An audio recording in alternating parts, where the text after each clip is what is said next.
Righto folks, I found something. This is a Hyway piston. Nice straight pin. When you look where the pin goes, it's all centre. The cylinder was beautiful too. Now we go for the Farmtec Hudzel. That pin, you can see it's skew width. It's also skew width that way too, horizontally and vertically. Look at the centres. That's off centre. So is that one. Obviously the piston's that way and they put a drill straight down through it. So let's put it side by side.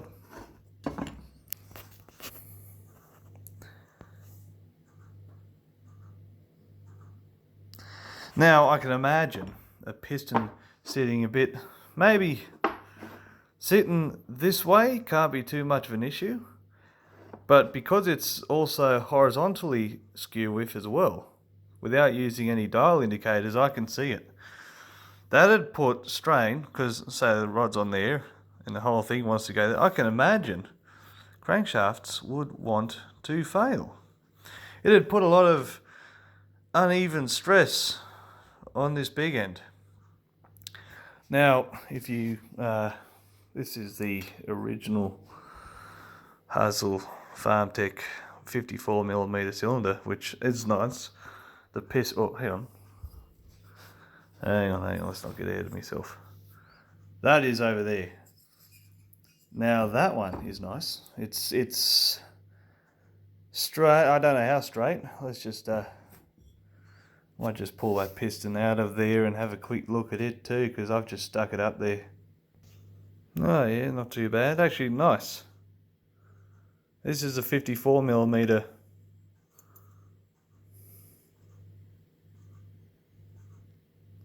Everything looks good on there.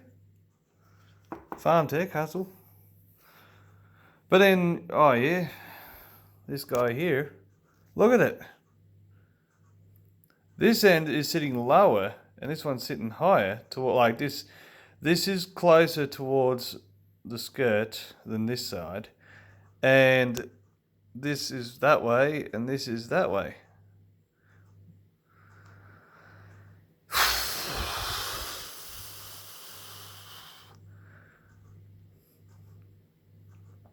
Been seeing people complain about cranks failing. You got the Hyway stuff. It's beautiful. I mean, jeez. That's nice tight fit, which is probably good, I guess. The Hyway cylinder is probably the nicest. One thing I noticed. Alright, hang on. Let's go to the, I don't know which one's which now. One's a 54 and one's a, well, the 54mm, I cleaned up the intake port. Just got rid of some of the bumps. To make room for the boot is functional. I can imagine it. That'd be fine. These guys do it too. Well, that's Hudzel as well. Now, let's go to the that's the Hyway cylinder. One thing I noticed too, you look at the transfers, just the outside, they're both a 54mm.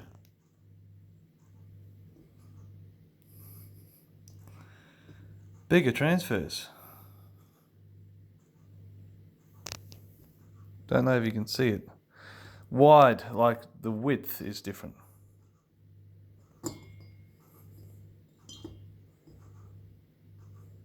If you can see that, you should be able to.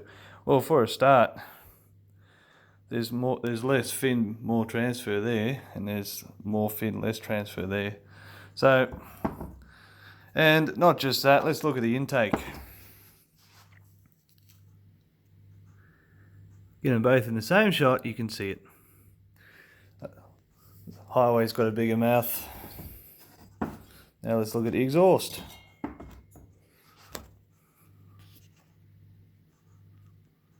Hyway's got a bigger exhaust too.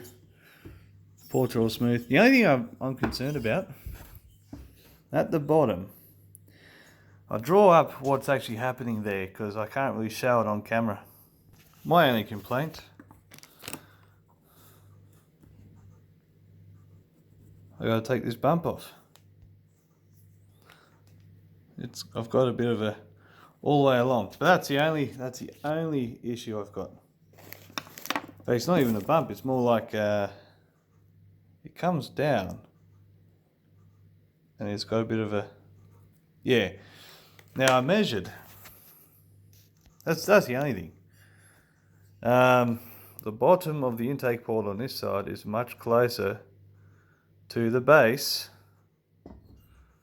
than this side, which means I can just take away that ridge, just take it away, just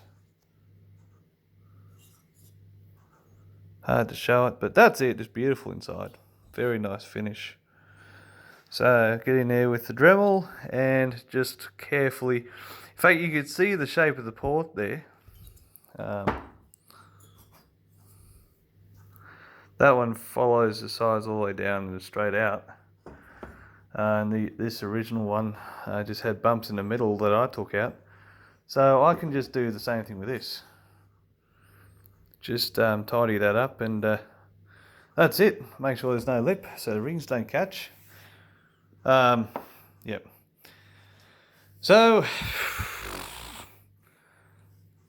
Hyway everything. That's all I'm going to say at this point. Hyway everything, but I've got a feeling that, and no one's seen this, it's not only horizontally not straight, it's vertically not straight. The piston, when I'm guessing they get them this way and drill them, the piston mustn't have been perfectly aligned before being drilled, which means it'll go in, it'll probably start and run, and after a while she'll start to make a clacking noise and you go, what's going on? And it might even have wear on the cylinder because the piston wants to turn this way a little bit, but it also wants to, so yeah, actually the problem waiting to happen, the cylinder isn't too bad. Like, it's not great, like it's not bad, but you know, it's the comparison between the two cylinders is huge. Like, you can see the finish is very different. On camera it's hard to see, but it's perfect. It's really smooth, and this in here, it's, you gotta see it in person to see what I'm talking about, but functional, it'll run. It would run, and it'd perform over a 54, I can imagine, a 54mm. But for what it's worth, grab yourself a Hyway cylinder. You know, grab yourself a Hyway cylinder. That's, you know, they're not paying me to do this video. I've just made all these discoveries and gone, right, oh well, I think I know what the no-brainer is. But this could be why cranks are failing on people. Oh, the crankshaft is weak. Oh, geez. And I was watching more videos, and if the alignment isn't perfect, the cylinder alignment isn't perfect. You know, if this not perfectly square with the cylinder, it can put that unnatural strain on the crankshaft and on that big end bearing. So you imagine a piston that's not right. I'm glad I checked.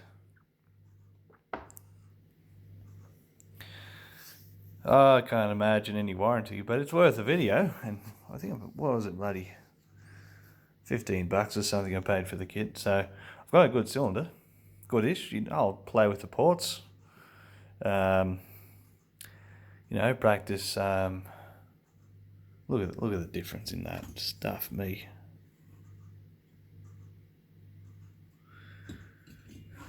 Just look at it. The Fins are thinner too. The Hyway cylinder has got thinner cooling fins, which is better for cooling. They conduct the heat and take it away and cool down sooner. Oh well, enough of this. I've had it. Yeah, thanks for watching.